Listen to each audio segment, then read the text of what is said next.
guys, good morning guys. Welcome to my vlog. Magluluto ako ng sinabawang isda.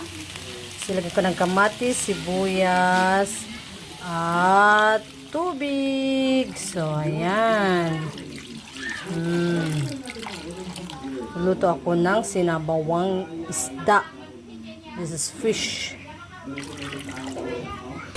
So, ayan nga guys. Huhugasan natin yung talbos ng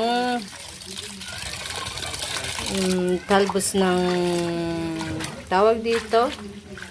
Ito ay talbos ng kamote. Sweet potato leaves. Ito, sweet potato leaves. Okay guys, kasi ihalo ko siya sa sinabawang isda. So, ayan guys. So, pangalawang hugas natin. Itong gulay.